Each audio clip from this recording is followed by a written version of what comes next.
ప్రభుత్వం ఇచ్చినటువంటి నిధులను గుర్తించి నరేంద్ర మోడీ గారి ప్రభుత్వం యొక్క సహకారంతో కరీంనగర్ కార్పొరేషన్ స్మార్ట్ సిటీ అభివృద్ధి చెందిన విషయాన్ని గుర్తించి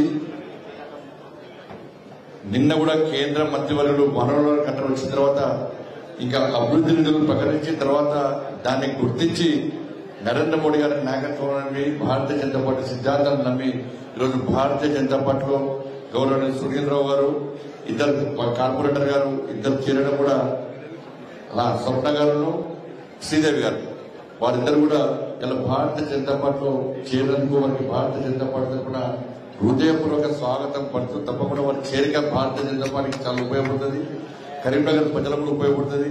ఏ లక్ష్యం అనుకుంటారో ఆ లక్ష్యాన్ని చేరుకోవడానికి వారి యొక్క చేరిక 100కు 100% ఉపయోగపడుతుందని తెలియజేస్తూ వారికి స్వాగతం పడుతూ భారతీయ జనతా పార్టీలో స్వాగతం పడుతూ వేదిక పెద్దలు జిల్లా అధ్యక్షులు కృష్ణారెడ్డి గారు, మాజీ డిప్యూటీ మేయర్ రమేష్ గారు, ఇతర నాయకులు, అదేవిధంగా మొట్టమొదటి సమావేశం ఎమ్మెల్సీ అభ్యర్థి ప్రకటించిన తర్వాత మొట్టమొదటి సమావేశం ఒక మంచి కార్యక్రమం. భారతీయ జనతా పార్టీకి కార్యకర్తలకు పార్టీకి జోష్ నింపేటువంటి ఒక మంచి కార్యక్రమం ద్వారా పాల్గొనేటువంటి ప్రచారం ప్రారంభించినటువంటి మన అంజిరెడ్డి గారు ఈ రోజు మొదటి కార్యక్రమం వారు రావడం చాలా సంతోషం. వారి సత్యమణి సంగారెడ్డి జిల్లా భారతీయ జనతా పార్టీ అధ్యక్షురాలు అక్క చూడటం బాగా డేంజర్ అక్క. మొత్తం సంగారెడ్డి జిల్లాలో భారతీయ జనతా పార్టీని శక్తివంతంగా తయారు చేయడానికి ఒక మహిళా ఉండి కూడా ఎక్కువ కష్టపడి పనిచేటువంటి అక్క గోదరక్క అంజలి గారు కూడా వాళ్ళు స్వాగతపడుతూ వేదికటువంటి పెద్దలందరికీ గౌరవ కార్పొరేటర్లకు విచ్చేసిన మీ అందరూ కూడా సునీల్ వారి అభిమానులందరూ కూడా హృదయపూర్వక స్వాగతం పలుకుతూ నిన్న మీటింగ్ తర్వాత కరీంనగర్ ప్రజలకు పూర్తి క్లారిటీ వచ్చేసింది. కరీంనగర్ అభివృద్ధికి సహకరించినవారు, కరీంనగర్ కార్పొరేషన్ స్మార్ట్ సిటీకి నిధులు ఇచ్చిందెవరు, ఎవరు తీసుకొచ్చిందెవరు, అభివృద్ధి ఏ విధంగా జరిగిందో నిన్న సమావేశం ద్వారా కరీంనగర్ ప్రజలకు క్లారిటీ వచ్చిన తర్వాత ఎప్పుడు కార్పొరేషన్ ఎన్నికలు వచ్చాయి, ఎప్పుడు భారతీయ జనతా పార్టీ అభ్యర్థిని మేయర్ చేయాలని చెప్పి అలా కరీంనగర్ ప్రజలందరూ కసితో ఎదుర్కొంటున్న విషయం వాస్తవం. ఎందుకంటే చాలా ఇబ్బంది పడ్డామట.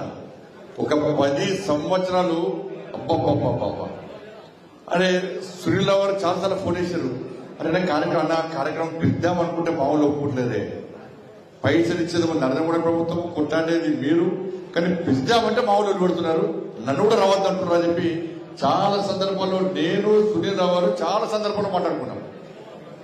పార్టీ పరంగా బీఆర్ఎస్ పార్టీ సునీల్ రావు గారు, నేను భారతీయ జనతా పార్టీ.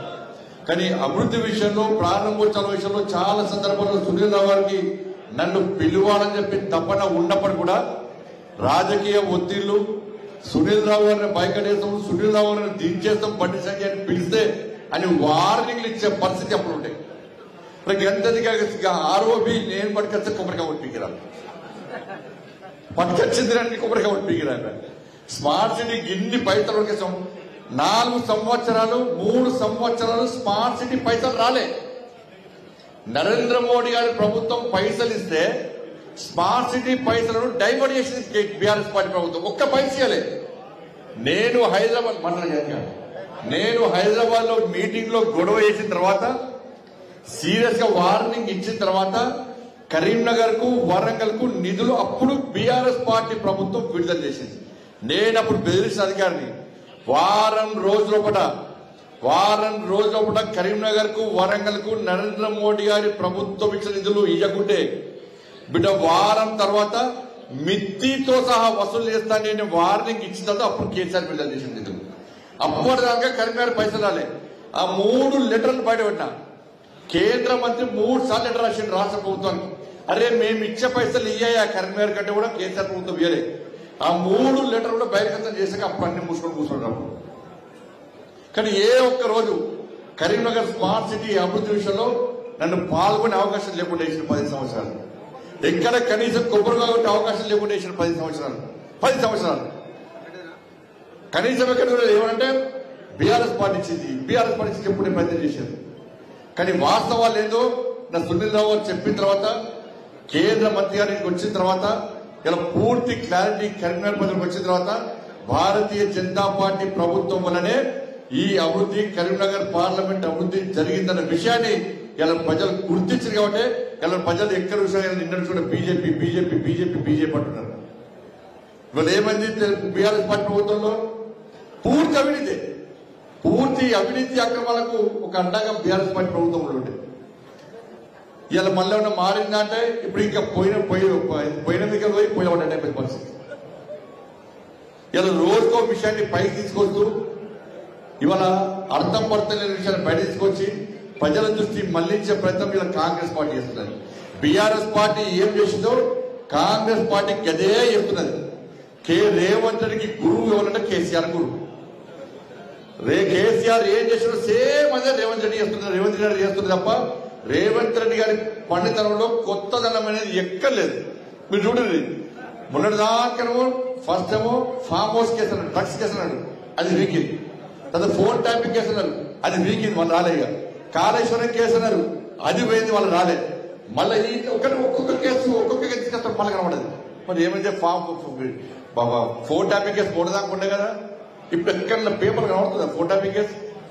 ఇక చూడు కేటీఆర్ కేసీఆర్ కూడా రేపే అరెస్ట్ అని చెప్పి ఈయన మాట్లాడారు, వాళ్ళు మాట్లాడారు. మళ్ళా 15 రోజుల నుంచి ఫోన్ ట్యాపింగ్ కేసు లాపత అరెస్ట్ ఉష్కా క్యాప్ ఇక మనుషులు ఫోన్ ట్యాపింగ్ ఎవరు మాడుతున్నారు, ఇక బంద్. ఇక మళ్ళీ చేసేప్పుడు దావోస్ స్టార్ట్ అది. ఇక ఈ దావోస్ అని మళ్ళీ 15 రోజులు దావోస్. ఎందుకంటే ఫస్ట్ కాళేశ్వరం రాగానే కేసీఆర్ ఢిల్లీకి పైసలు పంపాడు. కాంగ్రెస్ పార్టీ ఆది నాయకత్వానికి పైసలు పంపితే కప్పం గుట్టయిపోయాడు. కాళేశ్వరం కేసు విచారణ పెడుతుంది, టైంపాస్. తర్వాత ఫామ్ హౌస్ కేసు రాగానే మళ్ళీ బీఆర్ఎస్ ఢిల్లీ వేరు, మళ్ళీ ఇంకో కాంగ్రెస్ పార్టీ నిలబట్టారు, మళ్ళీ పైసలు ఇచ్చారు. ఫామ్ హౌస్ కేసు అటే వికింది. తర్వాత మళ్ళీ డ్రగ్స్ కేసు వచ్చింది. డ్రగ్స్ కేసు రాగానే మళ్ళీ ఢిల్లీ వేరు, మళ్ళీ పైసలు అప్పైపోయారు. డ్రగ్స్ కేసు అటే వికింది. ఇప్పుడు మొదలాక ఫోన్ ట్యాపింగ్, మళ్ళీ 15 రోజులు ఫోన్ ట్యాపింగ్ లేదు. అరే ఫోన్ ట్యాపింగ్ చేసుకొని లోపడేయాలని చెప్పి మేమంటుంటే ఆధారాలు ఉన్నాయని చెప్పి మీరన్నారు. ఇలా ఎందుకు కోరుతలేరు ఇవాళ, ఎందుకు మాడతలేరు ఇవాళ? దాని గురించి వేరు. ఇక మళ్ళా మధ్యలో ఏమొచ్చింది, ఈ ఫార్ములా కార్ రేస్ వచ్చింది. ఈ కేసు రేపు అరెస్ట్. ఈ ఫార్ములా కేసులో ఈ అరెస్ట్ తప్పదని చెప్పి టీవీలో చచ్చిపోతున్నారు, బ్రేకింగ్ పెట్టలేక చచ్చిపోతున్నారు. పేపర్లో ఫ్రంట్ పేజ్ చేస్తారు, బ్రేకింగ్ ఇస్తారు, 2 రోజులు అదే బ్రేకింగ్ నడుస్తుంది. ఇక మళ్ళీ తెల్లారి మళ్ళీ కనబడేది, వాళ్ళు మాట్లాడరు, వీళ్ళు మాట్లాడరు. ఈ ఫార్ములా కార్ రేస్ లో ఇవాళ కేసీఆర్ కొడుకు మీద ఆరోపణలు చేసిర్రు, ముఖ్యమంత్రి గారు ఆరోపణ చేసిర్రు, మంత్రులు ఆరోపణ చేసిర్రు, ప్రభుత్వం ఆధారాలు ఉన్నాయని చెప్పారు. ఆధారాలు ఉన్న తర్వాత కేసీఆర్ కొడుకును అరెస్ట్ చేయడానికి మీకున్న ఇబ్బంది లేదు. మళ్ళా మొన్న ఢిల్లీ వెంట మళ్ళీ పైసలు తెచ్చండి. ఇక మళ్ళీ ఈ ఫార్ములా కేసు వాళ్ళు మాట్లాడుతున్నారు, 10 నుంచి కూడా మాట్లాడారు. ఇక నువ్వు కేసీఆర్ కొడుకు మీద విచారించమంటే ఇక గ్రీన్ కోర్ సంస్థ మీద విచారణ చెప్తారండి. గ్రీన్ కోర్ సంస్థ మీద ఏసీపీ దాడులు చేశారు. మరి ఏం చేసావు ఏసీపీ దాడులు చేసి? అదొక పెద్ద సంస్థ, అనేక విషయాల్లో సమాజంకు ఉపయోగపడే కార్యక్రమాలు వాళ్ళు చేస్తున్నారు. ఇలా ఆ సంస్థ ద్వారా తెలంగాణ రాష్ట్రానికి ఆదాయం వస్తున్నది. ఇటువంటి సంస్థల మీద దాడులు చేస్తే, ఇటువంటి సంస్థలను ఇబ్బంది పెట్టే ప్రయత్నం చేస్తే ఆ సంస్థలు ఏం చేస్తున్నాయి, తెలంగాణ ఇష్టపడి వేరే రాష్ట్రంలో వ్యాపారం చేస్తే ఇలా ఆదాయం ఎవరికి నష్టమవుతుంది? తెలంగాణ రాష్ట్రానికి ఆదాయం నష్టం జరుగుతుంది. ఇవాళ గ్రీన్ కోర్ సంస్థ నుంచి కాంగ్రెస్ పార్టీకి పైసలు ముట్టలేదా చెప్పాలా? రేవంత్ రెడ్డి గారిని సవాల్ చేస్తున్నా, గ్రీన్ కోర్ సంస్థ నుంచి కాంగ్రెస్ పార్టీకి పైసలు ముట్టినాయా ముట్టలేదా? ఇంతవరకు ఒక్క పైసా ముట్టలే అని చెప్పి నువ్వు ప్రమాణం చేయి. కాంగ్రెస్ పార్టీ సవాల్ సిద్ధమా? గ్రీన్ కోర్ సంస్థ నుంచి కాంగ్రెస్ పార్టీకి చందా రూపేణ ఫండింగ్ ఏదో రకంగా పైసలు ముట్టినాయా ముట్టలేదా? పైసలు తీసుకుని బరాబరే. అరే కామన్ ఎవరు తీసుకుంటారు? భారతీయ జనతా పార్టీ తీసుకుంటారు, టీఆర్ఎస్ తీసుకుంటారు, కాంగ్రెస్ వాళ్ళు పార్టీని నడపాలంటే వాళ్ళ వీళ్ళ సహకారంతో ఎత్తి చేస్తాయి. పార్టీ నడిస్తే ఎవరు జేబులో కూడా పైసలు పెట్టారు, కానీ పైసలు తీసుకుంటారు. మళ్ళీ అదే సంస్థని ఇబ్బంది పెట్టే ప్రయత్నం చేస్తారు. ఇలా ఈ ఫార్ములా అట్లయిపోయింది, డ్రగ్స్ కేసు ఇట్లయిపోయింది. ఇలా ఏమైంది? ఇలా మళ్ళీ దావోస్. నేనేమంటున్నాను, దావోస్ వేరే దేశం పెట్టిన రాష్ట్ర ముఖ్యమంత్రి గారు మంత్రులు వేసుకొని టై కట్టిరు, షూట్ వేసుకొని పోయారు. ఆడ ఏం చేశారు? 2 రాష్ట్రాల మధ్య, 2 అందరి వ్యాపారస్తుల మధ్య మన మధ్య ఒప్పందం అంట, ఎంఓయూ చేసుకున్నారట. ఆ 2014 నుంచి ఇప్పటి వరకు ఎంఓయూ నిజంగా వీళ్ళు చెప్పింది వాస్తవం అయితే 5 లక్షల కోట్ల వ్యాపారం జరగాలి, ఇక్కడ పెట్టుబడులు రావాలి. ఒక్క పైసా రాదే. మీరు అందరూ కూడా టీవీ నుంచి చెప్ప తెలంగాణకు గిన్ని పెట్టుబడులు వస్తున్నాయి. నేనేమంటున్నా అంటే 2014 నుంచి ఇప్పటి వరకు ఈ దావోస్ కు గతంలో కేసీఆర్ కొడుకు వేరు, ఆ ప్రభుత్వంలో వేరు, కాంగ్రెస్ పార్టీ వచ్చాక ఇదే రేవంత్ రెడ్డి గారు రెండోసారి వేరు. ఆ ప్రభుత్వం గాని ఈ ప్రభుత్వం గాని దావోస్ పోయినప్పుడు ఇంతవరకు వచ్చిన పెట్టుబడులని ఎన్ని కంపెనీలు దేశానికి తెలంగాణ రాష్ట్రానికి వచ్చినాయి, ఎన్ని లక్షల పెట్టుబడులు తెలంగాణ రాష్ట్రంలో పెట్టిర్రు, ఎన్ని వేల మందికి ఎన్ని లక్షల మందికి ఉద్యోగాలు వచ్చినాయో శ్వేత పత్రం విడుదల చేసే దమ్ము కాంగ్రెస్ పార్టీ ప్రభుత్వానికి ఉందా? చాలా బీఆర్ఎస్ వాళ్ళు కూడా మీద చేయండి. 2014 నుంచి ఇప్పటి వరకు ఎన్ని పెట్టుబడులు వచ్చినాయి, ఎంతమందికి ఉద్యోగాలు వచ్చినాయి, ఎన్ని కంపెనీలు వచ్చినాయో శ్వేత పత్రం విడుదల చేసే దమ్ము మీకుందా? కేవలము ఈ ఫార్ములా కార్ రేస్ నుంచి ప్రజల దృష్టి మళ్లించడానికి ఇలా ఈ దావోస్ దుకాణం స్టార్ట్ చేసే విషయం వాస్తవం. ఇలా ఎందుకు చర్య కేసీఆర్ కుటుంబం మీద ఎందుకు చర్యలు తీసుకోలేకపోతుంది కాంగ్రెస్ పార్టీ? ఎందుకంటే ఇద్దరు ఒకటే, వీళ్ళు కేసు బయటపడితే వాళ్ళు కేసు బయటపడతారు, వాళ్ళు కేసు బయటపడతారు, వీళ్ళు కేసు బయటపడతారు. ఇద్దరు రెండు పార్టీలు అవినీతి పార్టీలే. రెండు పార్టీలు అడ్డమొత్తం అవినీతి కేరా ఫండర్స్ గా మారింది కాబట్టి ఒకరి మీద ఒకరు చర్యలు తీసుకునే ప్రయత్నం చేస్తున్నది వాస్తవం. ఇలా ఫీజులు ఏమని పట్టిస్తలేరు, కాలేలని మొత్తుకుంటూ యాజమాన్యాలు మొత్తుకుంటున్నాయి. పిల్లలకు టీసీలు ఇవ్వమంటే టీసీలు ఇస్తలేరు, మెమోలు ఇవ్వమంటే మెమోలు ఇస్తలేరు. అటు పిల్లలు ఇబ్బంది పడుతున్నారు, ఇటు కాలేజీ యాజమాన్యాలు ఇబ్బంది పడుతున్నారు. ఇవాళ 7,000 కోట్లు వాళ్ళకి ఇవ్వడానికి కూడా ఇలా కాంగ్రెస్ పార్టీ దగ్గర పైసలు లేవు. ఆరోగ్యశ్రీ హాస్పిటల్ పోతే, ప్రభుత్వ హాస్పిటల్ పోతే పేదలు ఆరోగ్యశ్రీ కార్డు పట్టుకొని పోతే కనీసం అక్కడ పైసలు కట్టలేడా? ఆరోగ్యశ్రీ పైసలు ఇవ్వకపోతే బిల్లు కట్టకుంటే ఇలా పేదలకు వైద్యం అందుతలేదు. ఇటు ఫీజులు ఏమని పడిస్తున్నారు, యాజమాన్యాలు బాధపడుతున్నాయి, స్టూడెంట్స్ బాధపడుతున్నారు. ఆరోగ్యశ్రీ పైసలు ఇవ్వకుంటే వైద్యం అన్నాక పేదలు ఇబ్బంది పడుతున్నారు. ఇక మాజీ సర్పంచులు, తాజా మాజీ సర్పంచుల పైసలు ఇవ్వమంటే దానికి పైసలు, ఉద్యోగాలు ఇవ్వమంటే దానికి పైసలు. మా అక్కలకు మీకు ఇంతమంది అక్కల 2,500 రూపాయలు ఇస్తారని మీ అందరికీ. మీ 2,500 రూపాయలు అకౌంట్ పడ్డా మీకు ఇచ్చారు ఎవరైనా? 2,500 రూపాయలు ఇస్తారని ఓటేసారు కదా, మీరు తులం బంగారం ఇస్తాంటే ఓటేసారు కదా, మీ స్కూటీ ఇస్తాంటే ఓటేసారు కదా. ఒక్క పైస లేదు, ఒక్క పైస లేదు. ఇక మా అమ్మల, మా పెద్దమ్మలకు, తాతలకు, అమ్మలకు ఏమో 4,000 రూపాయలు ఆస్తారా పెన్షన్ ఇస్తారు. ఒక్కరికైనా వచ్చింది ఎవరికైనా? అంటే మీకు పిల్లలకు చదువుకోవడానికి 5 లక్షల రూపాయలు ఇస్తారు. అంటే ఏమైంది? ఇంద్రమ్మ ఇల్లు అన్నాను కొత్తగా. బిడ్డ ఇంద్రమ్మ ఇల్లు అని పేరు పెడితే కేంద్ర ప్రభుత్వం నుంచి ఒక్క ఇల్లు రాసి పెట్టుకోండి. ఇచ్చేది ప్రధానమంత్రి ఆవాస్ యోజన. నరేంద్ర మోడీ గారి ప్రభుత్వం ప్రధానమంత్రి ఆవాస్ యోజన కింద తెలంగాణ రాష్ట్రానికి ఇల్లు ఇవ్వడానికి సిద్ధంగా ఉంది. మీరు ప్రధానమంత్రి ఆవాస్ యోజన పక్కకు పెట్టి ఇంద్రమ్మ ఇళ్ల పేరుతో మళ్ళా గ్యాంబ్లింగ్ చేసే ప్రయత్నం చేస్తే ఒక్క ఇల్లు కూడా కేంద్ర ప్రభుత్వం ఇవ్వదు. రేషన్ కార్డుల మీద నరేంద్ర మోడీ గారి ఫోటోలు ఇచ్చేది, రేషన్ ఇచ్చేది కేంద్ర ప్రభుత్వం, మీకు బియ్యం ఇచ్చేది కేంద్ర ప్రభుత్వం, ఒక్క పప్పులు ఉప్పులు ఇచ్చేది కేంద్ర ప్రభుత్వం. ఇప్పుడు రేషన్ కార్డులు ఇవ్వమంటే రేషన్ కార్డుల మీద ముఖ్యమంత్రి గారు ఫోటో పెడతారు, కాంగ్రెస్ పార్టీ ఇంద్రమ్మ ఫోటో పెడతారు. ఎవరు జాగిరి? ఇచ్చేది నరేంద్ర మోడీ గారు, ఫోటోలు మాత్రం వీళ్ళు పెట్టుకుంటారు. రేషన్ కార్డుల మీద నరేంద్ర మోడీ గారి ఫోటోలు లేకుంటే మీకు రేషన్ కూడా రాసి పెడతారు. పేదలకు డైరెక్ట్ ఇస్తాం, ఎట్టియాలో ప్లాన్ చేస్తాం. మేము పేదలకు అన్యాయం చేయం. మేము ఇల్లు ఇచ్చే విషయంలో పేదలకు అన్యాయం చేయం. ఎట్లా పేదలకు డైరెక్ట్ ఇల్లు ఇవ్వాలో దాని విషయంలో ఆలోచిస్తే మీ ప్రభుత్వం బర్బాద్ అయితే విషయాన్ని గుర్తుంచుకోవాలి. రేషన్ కార్డుల విషయంలో, ప్రధానమంత్రి ఆవాస్ యోజన విషయంలో పేదలకు ఇల్లు ఇచ్చే బాధ్యత మాది, పేదలకు రేషన్ ఇచ్చే బాధ్యత మాది.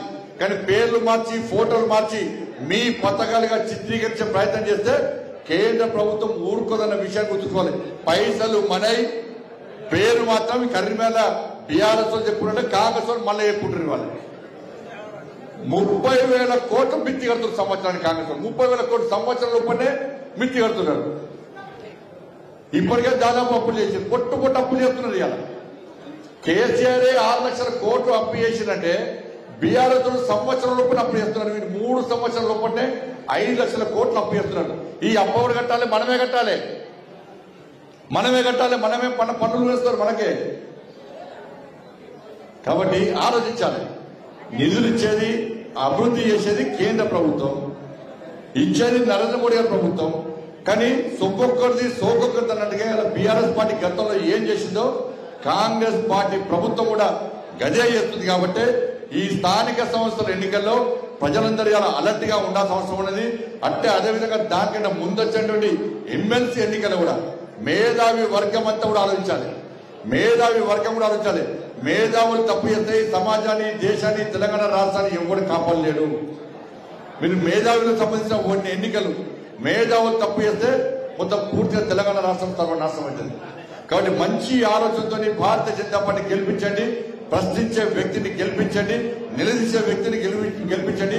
అటువంటి పార్టీకి అవకాశం ఇవ్వాల్సిందిగా మీ అందరికీ విజ్ఞప్తి చేస్తూ, తప్పకుండా కరీంనగర్ కార్పొరేషన్ లో నిన్ననే కేంద్ర మంత్రి గారు ఇలా దాదాపు 10-15 డివిజన్లలో ఆ డంపింగ్ యార్డ్తో చాలా ఇబ్బంది పడుతుంటే ఇన్ని 10 సంవత్సరాల్లో బీఆర్ఎస్ పార్టీ పోయి ఆ కంపు వాసన చూసింది తప్ప ఒక్క పైసలేదు.